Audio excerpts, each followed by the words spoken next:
Níl an chúis nach dicoch craobh damda an tuma eilstrachaí go héidir na rís sa machainseo I dead Red Bull.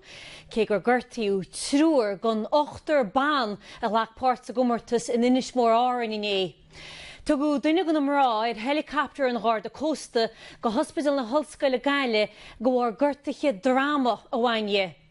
Míle go le duine ar ina meallach go Paul na béis sin gon chomortas tuma.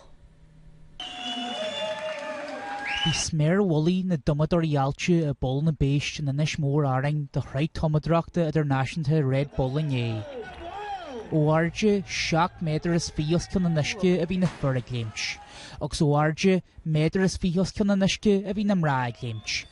Hartar 3 second a bhí acu ó námar léimsiad go dtí námar bhfuil siad faoi nisce, agus iad a tomú ar luas 5 míle an uair. Cé grón comortas na INIS MOR fhí gá hana, ba seoch an cheadúr gró mrá páirte chun. Níor chríomhní trúr den 8 bannach lech páirt do bhhair na gortaithe a bhain dóibh.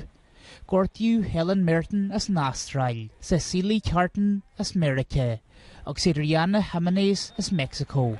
Gortaí ceandan na tomadorí a drum ar bhúil sí faoi nisce go ciotach. Corú fissar na seirbhí sí dala, chana ceantar an garda cósta na sionange ar an láthair bhí an leathuaire.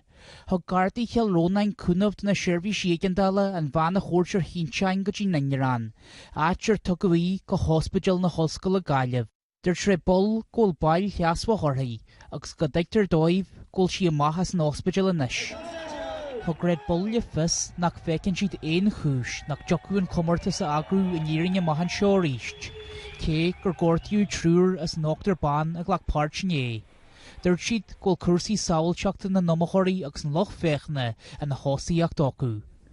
Míle go léit duine ar an amálach go pol na béistin don chomortas. Sin ó choirín nó TG Cahar.